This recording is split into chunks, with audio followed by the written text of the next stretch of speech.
नमस्कार, मैं रवीश कुमार। भारत ने आधिकारिक रूप से कनाडा को आतंक का अड्डा कह दिया है। जब तक यह बयान रहेगा तब तक भारत और कनाडा के बीच के संबंध पहले की तरह सामान्य नहीं रहेंगे। कोई नहीं जानता कि इस बयान का भारत और कनाडा के रिश्तों पर क्या असर पड़ने वाला है, लेकिन आज भी कनाडा के प्रधानमंत्री जस्टिन ट्रूडो ने कहा है कि इस बात पर यकीन करने के ठोस आधार हैं कि भारत सरकार के एजेंटों ने कनाडा की धरती पर कनाडा के नागरिक की हत्या की है।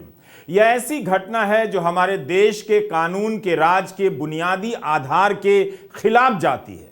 हमारे पास स्वतंत्र न्याय व्यवस्था है, उसकी एक ठोस प्रक्रिया है जो अपना काम करेगी। हम भारत सरकार से मांग करते हैं कि हमारे साथ जांच में मदद करे और सत्य को बाहर आने में सहयोग करे। यह जस्टिन ट्रूडो का बयान है। एक देश का प्रधानमंत्री भारत पर इतना गंभीर आरोप लगाए जा रहा है, भारत के प्रधानमंत्री की तरफ से कोई जवाब नहीं आ रहा है। जब यह मामला प्रधानमंत्री के स्तर पर उठ रहा है तो अभी तक प्रधानमंत्री की तरफ से जवाब क्यों नहीं दिया गया है? हम आज अपने वीडियो में इस मामले पर विस्तार से चर्चा तो करेंगे ही, साथ ही यह भी समझने का प्रयास करेंगे कि आतंकवाद तो मणिपुर में भी है, वहां लेकर चुप्पी है। वहां तो सेना पर आतंकियों के साथ मिलीभगत के आरोप हैं, वहीं के लोगों ने अपने लेटर पैड पर लगाए हैं और किसी के खिलाफ यूएपीए तक नहीं लगाया गया, उसे लेकर कोई हंगामा नहीं। फिर कनाडा और खालिस्तान का जिक्र आते ही भारत और गोदी मीडिया के सुर एक समान क्यों मिलने लगे हैं? यही नहीं, लोकसभा में चुने हुए सांसद दानिश अली को दक्षिण दिल्ली के बीजेपी सांसद रमेश बिधूड़ी ने जिस तरह से उन्हें आतंक और धर्म से जोड़कर अभद्र बातें कही हैं सदन के भीतर, वो शर्मनाक है। संसद के भीतर इस तरह की बात अब कही जाने लगी है। हम दानिश अली के प्रसंग पर आज ही अलग से वीडियो कर रहे हैं, इसलिए आप Ravish Kumar official YouTube channel देखते रहें। हम इस वीडियो में आतंकवाद को लेकर सरकार, बीजेपी, गोदी मीडिया और हिंदी प्रदेशों की जनता के दोहरे रवैये पर बात करेंगे। भारत ने कनाडा को आतंक का अड्डा क्या कहा? गोदी मीडिया के एंकर हवा में मुंह और मुट्ठी भांजने लग गए हैं। जैसे कनाडा को आतंक का अड्डा कहना, पाकिस्तान को आतंक का अड्डा कहना एक ही बात हो। पाकिस्तान के साथ भले कोई देश ना आया, लेकिन कनाडा के साथ वैसा नहीं है। भारत जिसे आतंकवादी कहता है, कनाडा उसे अपना नागरिक बताता है और कनाडा के मित्र देश उसे नागरिक समझते हैं और उसकी हत्या को गंभीर मुद्दा मानते हैं। यह फर्क समझ लीजिए। अमेरिका, ब्रिटेन, न्यूजीलैंड कनाडा के साथ खड़े हैं। इसका मतलब नहीं कि ये सारे देश भारत के खिलाफ हो गए हैं, मगर इस एक मामले के हिसाब से देखेंगे तो कनाडा के मित्र देश कनाडा के साथ हैं। किसी मुद्दे पर भारत अकेला हो जाए, निश्चित रूप से आप इसे भारत की कूटनीतिक कामयाबी नहीं कहेंगे। फाइनेंशियल टाइम्स की यह रिपोर्ट देखिए। इसमें लिखा है कि बाइडेन ने निज्जर की हत्या का मामला प्रधानमंत्री मोदी के सामने उठाया। हत्या कनाडा में हुई है, कनाडा के नागरिक की हुई है और मुद्दा उठा रहे हैं अमेरिका के राष्ट्रपति जो बाइडेन और वो भी प्रधानमंत्री नरेंद्र मोदी के सामने। क्या यह कहीं से भी कूटनीतिक कामयाबी है? ग्लोबल व्यवस्था में भारत की धाक है? सोचिए आप इस पर। कनाडा के प्रधानमंत्री जस्टिन ट्रूडो भी कह रहे हैं कि G20 के समय प्रधानमंत्री मोदी से इसकी बात हुई। क्या यह गंभीर मामला नहीं है? भारत की कूटनीतिक नाकामी नहीं है कि कनाडा की घटना को लेकर अमेरिका भारत से शिकायत कर रहा है, वह भी तब जब सम्मेलन किसी और बात को लेकर हो रहा है। G20 के बैनर तले नेता जमा हों। यही नहीं, ब्रिटेन, कनाडा, ऑस्ट्रेलिया और न्यूजीलैंड ने भी हरदीप सिंह निज्जर की हत्या का मामला भारत के सामने रख दिया। फाइनेंशियल टाइम्स ने यह भी लिखा है कि व्हाइट हाउस ने इसकी पुष्टि नहीं की है। जाहिर है ऐसी बातों की पुष्टि आसानी से नहीं होती है, मगर यह भी लिखा है कि अमेरिका ने इस बात के सार्वजनिक होने से पहले इस मामले में टिप्पणी करना सही नहीं समझा था। सूत्रों के हवाले से यह भी खबर छपी है कि अमेरिका ने कनाडा को इस घटना से संबंधित साक्ष्य दिए और कनाडा ने भारत को बताया। अखबार ने यह भी लिखा है कि कनाडा ने जब यह मामला मोदी के सामने उठाया, उसके बाद बाकी नेताओं ने भी कनाडा का साथ देना शुरू कर दिया। तो केवल इस घटना के हिसाब से देखिए तो भारत यहां कूटनीतिक मामले में अलग थलग पड़ता दिख रहा है। इस बात को तमाम विश्लेषणों में छिपाया जा रहा है। बात अच्छी नहीं है। भारत की बुराई हो, किसे अच्छा लगेगा? यह खुश होने वाली बात नहीं है। मगर तथ्यों को पीछे धकेलकर आप पर्दे से केवल अपना घर नहीं सजा सकते हैं, क्योंकि इस मामले में कनाडा ही नहीं, अमेरिका के अधिकारी भी उच्च स्तर पर भारतीय अधिकारियों के संपर्क में हैं। और ये बातें सूत्रों ने नहीं कही हैं, बल्कि अमेरिका के राष्ट्रीय सुरक्षा सलाहकार ने ऑन रिकॉर्ड कही है कि अमेरिका, कनाडा और भारत की सरकारों से बातचीत कर रहा है। जैक सलिवन अमेरिका के राष्ट्रीय सुरक्षा सलाहकार हैं। उन्होंने प्रेस वार्ता में यह बात कही है कि अमेरिका भारत को अलग से कोई रियायत नहीं दे रहा है। शब्द सुनिए, अंग्रेजी में इसके लिए स्पेशल एग्जेम्पशन का इस्तेमाल हुआ है। कोई रियायत नहीं दे रहा है भारत को। क्या यह कोई साधारण बात है? तो क्या जिस तरह से कनाडा को ललकारा गया सरकार और गोदी मीडिया की तरफ से, उसी तरह से अमेरिका को भी ललकारा जा सकेगा? एक ही मुद्दे पर कनाडा और अमेरिका एक साथ नजर आ रहे हैं, लेकिन भारत केवल कनाडा को जवाब दे रहा है, बाकी देशों को नहीं। विदेश मंत्रालय के प्रवक्ता अरिंदम बागची या विदेश मंत्री एस जयशंकर ने इस पहलू पर एक लाइन नहीं कहा कि दूसरे देश इसमें क्यों कूद रहे हैं। यह भारत और कनाडा के बीच का मामला है, न्यूजीलैंड और ऑस्ट्रेलिया का नहीं। इस हस्तक्षेप के सवाल पर भारत भले चुप रह गया, मगर इस पर अमेरिका ने बोल दिया है। इससे बड़ी कूटनीतिक नाकामी क्या हो सकती है? जिसके मामले में हस्तक्षेप किया जा रहा है वह चुप है। भारत चुप है। जो हस्तक्षेप कर रहा है यानी कनाडा, वो अपनी दखलंदाजी को सही ठहरा रहा है। अमेरिका के राष्ट्रीय सुरक्षा सलाहकार जैक सलिवन से जब पूछा गया कि अमेरिका के हस्तक्षेप से क्या इस मामले में अड़चनें पैदा हो सकती हैं, तो उन्होंने कहा कि जो भी देश प्रभावित हो, अमेरिका अपने उसूलों के लिए खड़ा होगा। कमाल है। अमेरिका कनाडा जैसे मित्रों के साथ कानूनी और राजनयिक उपायों को लेकर गहनता से विमर्श करेगा, यह उनका बयान है। अब सवाल है कि गोदी मीडिया की ललकार में कनाडा के साथ कनाडा के दोस्तों का नाम आएगा या नहीं आएगा? It is a matter of concern for us. It is something we take seriously. It is something we will keep working on. And we will do that regardless of the country. There's not some special exemption you get for actions like this. Regardless of the country, we will stand up and defend our basic principles. And we will also consult closely with allies like Canada as they pursue their law enforcement and diplomatic process. Jack Sullivan साफ-साफ कह रहे हैं कि इस मुद्दे पर America Canada के साथ है। उन्हें ऐसी रिपोर्ट से ऐतराज है जिसमें कहा गया है कि अमेरिका और कनाडा की राय अलग है। आपने देखा होगा कि तुरंत ही भारत के जानकार बताने लग गए कि बाकी मित्र देशों ने भारत के खिलाफ कुछ नहीं कहा है, संयम बरता है। लेकिन आप बताइए कि यहां अमेरिका तो कनाडा से भी ज्यादा कह रहा है, कनाडा के साथ और कनाडा के लिए कह रहा है। फिर भारत के विदेश मंत्री अब क्यों नहीं बोल रहे हैं? चीन के साथ जो कॉमन सेंस लेकर घूम रहे थे, क्या अब उसी का इस्तेमाल हो रहा है? आपको फिर से बता दूं कि जयशंकर का बयान है ऑन रिकॉर्ड कि चीन बड़ी अर्थव्यवस्था है, मुझे क्या करना चाहिए? एक छोटी अर्थव्यवस्था के रूप में क्या मैं बड़ी अर्थव्यवस्था से युद्ध मोल ले लूं? यह प्रतिक्रिया या जवाब का सवाल नहीं है, यह तो कॉमन सेंस का सवाल है। जयशंकर का यह बयान है, उनके ही बोल हैं। तो अब अमेरिका के साफ साफ बोलने और भारत को घेरने पर विदेश मंत्री कॉमन सेंस का इस्तेमाल करेंगे, चुप रहेंगे, या जैसा कनाडा को सुनाया गया वैसा ही अमेरिका को भी सुनाया जाएगा? आप देखिए, राष्ट्रीय सुरक्षा सलाहकार प्रेस कॉन्फ्रेंस कर रहे हैं अमेरिका के। यहां सारा भार विदेश मंत्रालय के प्रवक्ता के कंधे पर डाल दिया गया है और बाकी लोग पर्दे के पीछे चले गए हैं। आपको दिखता भी नहीं है और ना गोदी मीडिया यह दिखाता है और ना देखने देता है। That I have seen in the press some efforts to try to drive a wedge between the United States and Canada on this issue, and I firmly reject the idea that there is a wedge between the US and Canada. We have deep concerns about the allegations, and we would like to see this investigation carried forward and the perpetrators held to account. America के राष्ट्रीय सुरक्षा सलाहकार की यह टिप्पणी बहुत गंभीर है।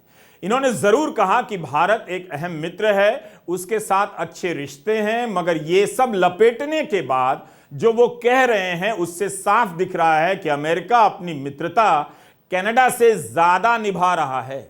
अगर आप इस मामले की नजर से दोबारा लौटकर G20 के बड़े बड़े पोस्टरों को देखेंगे तो इनका एक अलग मतलब निकलेगा। जिस तरह से प्रधानमंत्री मोदी G20 के पोस्टरों पर अकेले नजर आ रहे हैं, इस मामले की कूटनीति में भी वे अकेले पड़ गए हैं। पोस्टर का यथार्थ बहुत क्रूर तरीके से प्रधानमंत्री मोदी की कूटनीति और विदेश नीति पर सवाल कर रहा है कि आप अकेले क्यों नजर आ रहे हैं। कनाडा के साथ अमेरिका, ब्रिटेन, ऑस्ट्रेलिया, न्यूजीलैंड है, आपके साथ इस मसले पर कौन है। बड़ी बात है कि प्रधानमंत्री क्यों नहीं बोल रहे हैं, जबकि कनाडा के प्रधानमंत्री जस्टिन ट्रूडो इस मसले पर कई बार बोल चुके हैं। क्या यही प्रधानमंत्री मोदी की ग्लोबल धाक है कि एक प्रधानमंत्री भारत पर निशाना साधे जा रहे हैं और हमारे प्रधानमंत्री अभी तक जवाब नहीं दे पा रहे हैं। अमेरिका सार्वजनिक रूप से बोल रहा है, बता रहा है कि कनाडा ने जैसे ही बोला उसे सुनकर हम भी बोलने लग गए। दोस्ती ये होती है। कनाडा के इस मामले की नजर से आप देखेंगे तो ग्लोबल स्तर पर भारत का कूटनीतिक अकेलापन इस वक्त दिख रहा है। गोदी मीडिया लगाकर एंकरों से जितना भी दहाड़ने को कह दीजिए कि कनाडा को आतंक का अड्डा कह दिया गया है, अमेरिका अपनी दोस्ती कनाडा से निभा रहा है, उसी के लिए बोल रहा है। आप इस बयान को कैसे भी देख लें, हेडलाइन जैसे भी मैनेज कर लें, मगर बात तो यही है। As soon as we heard from the Canadian Prime Minister publicly about the allegations, we went out publicly ourselves and expressed our deep concern about them, our support for a law enforcement process to get to the bottom of exactly what happened and to ensure that the perpetrators are held accountable. हमारे आज के इस video को ध्यान से सुनिएगा और पूरा देखिएगा।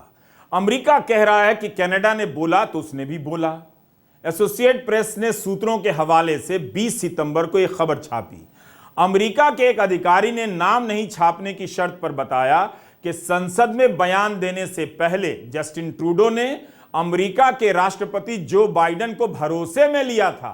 संसद में बयान देने के ट्रूडो के फैसले को अमेरिका ने इस आरोप में उनके विश्वास के तौर पर देखा है। रॉयटर्स में खबर छपी है कि निज्जर की हत्या को लेकर अमेरिका और कनाडा मिलकर जांच कर रहे हैं। इसलिए जरूरी है कि विदेश मंत्री एस जयशंकर सभी सवालों के जवाब देश के सामने दें और बताएं कि जो भी रिपोर्ट छप रही है उस पर उनका क्या जवाब है।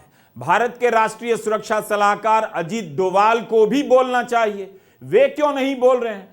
खबरों में छपा है कि कनाडा की राष्ट्रीय सुरक्षा सलाहकार जोडी टॉमस अगस्त और सितंबर में भारत की यात्रा कर चुकी हैं। इसलिए जरूरी है कि भारत के राष्ट्रीय सुरक्षा सलाहकार को भी इस मसले पर बोलना चाहिए। जब कनाडा अमेरिका के राष्ट्रीय सुरक्षा सलाहकार बोल रहे हैं तो भारत के राष्ट्रीय सुरक्षा सलाहकार क्यों चुप हैं।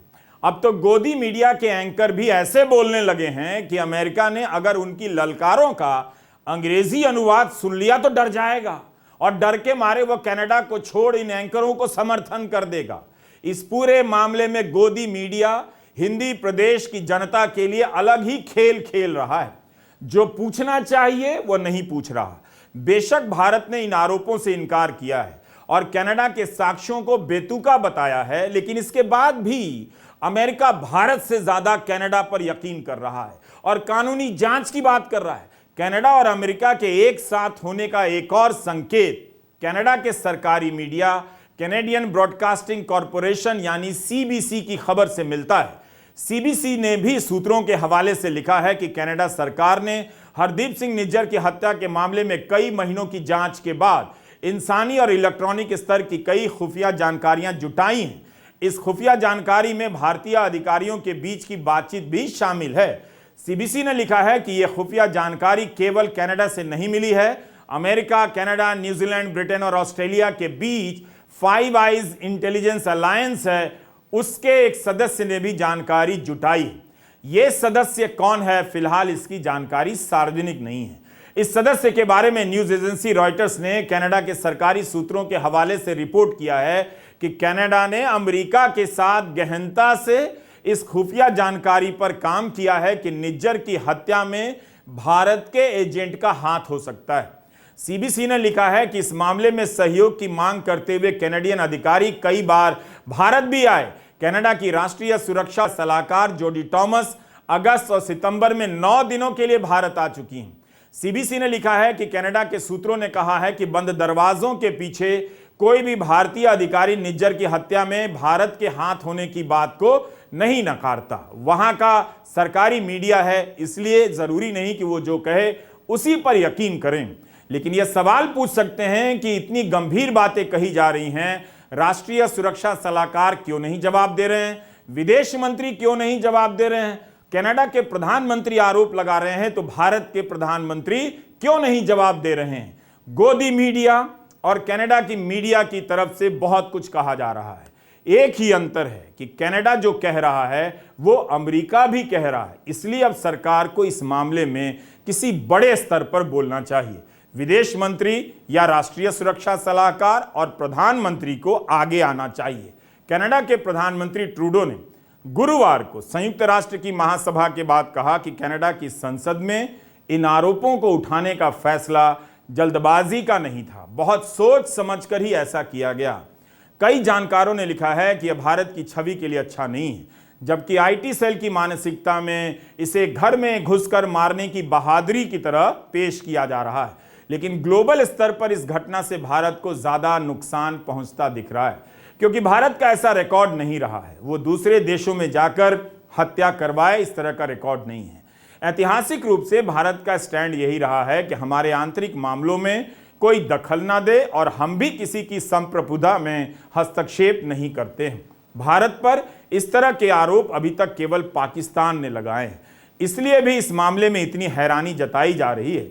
इस मामले में पत्रकार सुशांत सिंह का ट्वीट आप देख सकते हैं। हड़बड़ी में आप इस मामले में ना कूदें, एक एक बात को ध्यान से सुनें, अन्य जगहों से भी पढ़ें और हमारे इस वीडियो को पूरा देखें।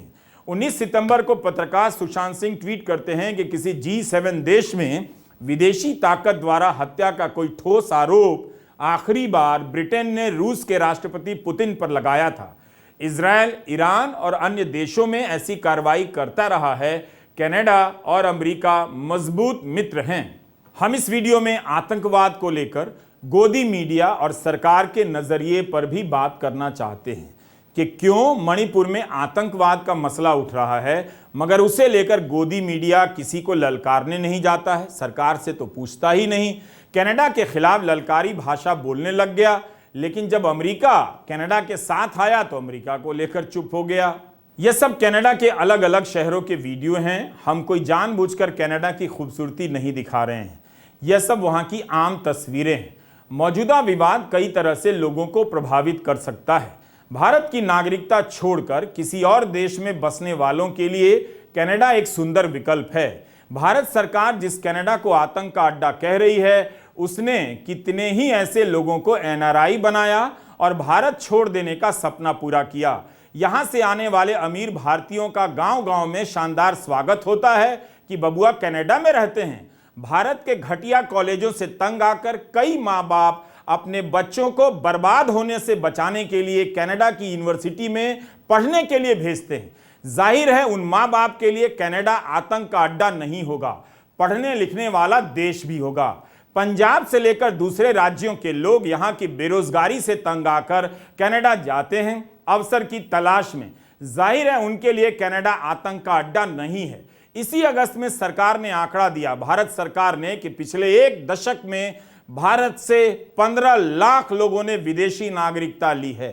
कनाडा का आम जीवन इन विवादों से दूर सामान्य चल रहा है और यहाँ की बेहतरीन सुविधाओं का लाभ उठाते हुए भारतीय अपनी कारें इन सड़कों पर दौड़ा रहे हैं, बल्कि अपने रिश्तेदारों को भी कनाडा बसने के लिए बुला रहे हैं। क्या यह सच नहीं है? इसलिए कनाडा आतंक का अड्डा है, यह सरकार का नजरिया हो सकता है। लेकिन प्रधानमंत्री बनने के बाद जब 2015 में नरेंद्र मोदी कनाडा गए तो जोर जोर से बताने लग गए कि 42 साल में पहली बार भारत का कोई प्रधानमंत्री कनाडा आया है। कूटनीति को सचिवालय की प्रवेश परीक्षा के सवाल में बदलने वाले हमारे प्रधानमंत्री ने उसी दौर में 2AB का ऐसा फॉर्मूला दिया जिसका पता आज तक गणित के विद्वानों को नहीं चल सका है। 2AB जो एक्स्ट्रा आया था वो कॉमेडियन लोगों के बहुत काम आता है, इसलिए इस विवाद को थोड़ा व्यापक नजर से देखिए। हाल फिलहाल में आतंकवाद को लेकर 3 जगहों से गंभीर खबरें आई हैं, लेकिन जिस तरह से कनाडा को लेकर उग्रता और सक्रियता दिख रही है, वैसी सक्रियता मणिपुर और कश्मीर को लेकर नहीं दिखती। खासकर मणिपुर को लेकर जो बता रहा है कि हम आतंकवाद को एक नजर से नहीं देखते हैं। मणिपुर की जमीन पर प्रतिबंधित आतंकी संगठन के सदस्य को हथियार के साथ पुलिस पकड़ती है और उसे रिहा करने के लिए पूरी जनता सड़क पर आ जाती है। गोदी मीडिया मणिपुर के संदर्भ में आतंकवाद की चर्चा नहीं करता है और ना ही वहां के लोगों को आतंक का समर्थक घोषित करता है। जिस तरह से कश्मीर के संबंध में मुसलमानों को और खालिस्तान के संबंध में सिख समुदाय के लोगों को टारगेट किया जाता है, इसकी वजह क्या हो सकती है, मैं ये जानना चाहता हूं। क्या हिंदी प्रदेश आतंक को लेकर तभी देखता है जब धर्म का एंगल उसमें आता है, ताकि वह धर्म के कारण एक आतंकवादी या कई आतंकवादियों के बहाने उस पूरे समुदाय को समर्थक घोषित कर सके, विलन बना सके और अपने आप को चैंपियन, आतंक के खिलाफ लड़ाई को एक तरह से एक देश की दूसरे देश की लड़ाई में बदल देने की चेष्टा क्या धर्म की तलाश करती है आतंकी घटनाओं में? यह हमारा सवाल है। आखिर क्यों हिंदी प्रदेश और हिंदी के गोदी मीडिया ने तब सवाल नहीं उठाया जब कश्मीर में सेना के वरिष्ठ अफसर और जम्मू कश्मीर पुलिस की डीएसपी को आतंकवादियों ने मार दिया? जिस वक्त यह खबर आई, प्रधानमंत्री मोदी बीजेपी के दफ्तर में फूलों की वर्षा से अपना स्वागत करवा रहे थे। आतंकवाद का मामला तो यहां भी था, फिर गोदी मीडिया ने क्यों नहीं प्रधानमंत्री से पूछा कि यह सब क्या हो रहा है? यही नहीं, इंडियन एक्सप्रेस ने विस्तार से रिपोर्ट छापी है कि कैसे कश्मीर में ड्रग्स नया आतंकवाद बन चुका है। इस पर भी गोदी मीडिया प्रधानमंत्री से सवाल नहीं करता है, ना ही हिंदी प्रदेश में भावनात्मक तूफान खड़ा करता है, क्योंकि कश्मीर और आतंकवाद के मीडिया विमर्श का गैस अब निकल चुका है। जाहिर है आतंक को लेकर किसी नए दुश्मन और देश की तलाश हो रही होगी, ताकि गोदी एंकर यह भ्रम फैला सकें कि वे पत्रकारिता नहीं कर रहे हैं, क्योंकि इस वक्त देश और धर्म की रक्षा में लग गए हैं, बिजी हैं। वही हाल मणिपुर का है। यहां तो हजारों की संख्या में हथियार लूटे गए। प्रतिबंधित आतंकी संगठनों के फिर से सक्रिय होने की खबरें आ रही हैं। मैतेई समुदाय के संगठन कोकोमी ने भारत की सेना पर आतंकियों से मिले होने के आरोप लगा दिए। फिर भी गोदी मीडिया चुप रहा, अपने दर्शकों में जोश भरने नहीं गया कि कोई भारत की सेना पर सवाल कैसे उठा सकता है। सरकार ने भी हुंकारें नहीं भरी। खालिस्तान का नाम आते ही, पाकिस्तान का नाम आते ही जैसी उग्रता आती है गोदी मीडिया में और सरकार में, वह मणिपुर के समय कहां चली जाती है। 16 सितंबर को इम्फाल पूर्व से 5 व्यक्तियों को हथियार रखने और कैमोफ्लाज वर्दी पहनने के आरोप में गिरफ्तार किया गया। इन पर आईपीसी की धाराएं, यूएपीए और शासकीय गुप्त बात अधिनियम के तहत हिरासत में लिया गया। इनमें से एक अलगाववादी संगठन का काडर भी रह चुका है। मणिपुर के अतिरिक्त गृह सचिव का बयान है कि कुछ लोग पुलिस की वर्दी पहनकर कानून व्यवस्था बिगाड़ रहे हैं। इनकी बिना शर्त रिहाई के लिए प्रदर्शन होने लगे हैं। इस हफ्ते 2 दिन इसी मांग के चलते बंद का आह्वान किया गया। इस दौरान इम्फाल समेत कई इलाकों में इन प्रदर्शनों के दौरान हिंसा भी हुई। कई महिला प्रदर्शनकारियों ने पुलिस थानों को घेरा। इम्फाल पूर्व और पश्चिम में वापस पूर्ण कर्फ्यू लगा दिया गया। टेलीग्राफ अखबार के मुताबिक 25 थानों के सामने प्रदर्शन हुए। इंडियन एक्सप्रेस ने लिखा है कि इम्फाल पश्चिम में ऑफिसर इंचार्ज के घर को भी नुकसान पहुंचाया गया है। पुलिस और सुरक्षा बलों ने आंसू गैस के गोले छोड़े। मैतेई समुदाय ने असम राइफल्स को राज्य से हटाने की मांग दोहराई। किसान आंदोलन के समय इस गोदी मीडिया ने किसानों पर खालिस्तानी होने के आरोप लगा दिए। किसानों ने अपने भीतर से गोदी मीडिया को बाहर कर दिया। पंजाब से आने वाला बड़ा सा बड़ा कलाकार किसानों के समर्थन में उतर आया।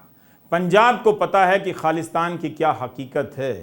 कनाडा में रहने वाले सिखों पर यह तोहमत लगाना उसके लिए आसान हो जाता है गोदी मीडिया के लिए, क्योंकि वह एक दूसरा देश है और खालिस्तान समर्थकों की गतिविधियों से भी मौका मिल जाता है। मगर वहां का सिख समुदाय भी पूरी तरह से इनके साथ नहीं है। कहीं ऐसा तो नहीं कि एक बार फिर से कनाडा के बहाने एक और मजहब को आतंक के खांचे में फिट किया जा रहा है, ताकि एक नया दुश्मन सामने खड़ा किया जा सके। मणिपुर के मसले पर गोदी मीडिया चुप है। कश्मीर में सेना के अधिकारियों की शहादत पर गोदी मीडिया चुप है। लोकसभा के भीतर सांसद दानिश अली को आतंक और धर्म से जोड़कर अभद्र बातें कही गई, उस पर भी गोदी मीडिया चुप है। हमारा इस मसले पर दूसरा वीडियो जरूर देखिएगा। कनाडा मामले में गोदी मीडिया के जुनूनी कवरेज की आलोचना हो रही है दुनिया भर में, लेकिन आप देखेंगे कि गोदी मीडिया और सरकार की भाषा एक समान लगती है। इसलिए हमारा सवाल है, और आपको भी इस पर सोचना चाहिए, कि आतंकवाद तभी मसला क्यों बनाया जाता है जब सामने वाला धर्म से मुसलमान या सिख होता है। यही इनकी राजनीति है।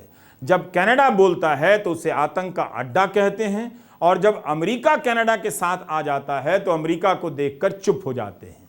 इसलिए कहता हूं कि गोदी मीडिया के गोबर से अपना पांव बचा कर रखिए। नमस्कार, मैं रवीश कुमार।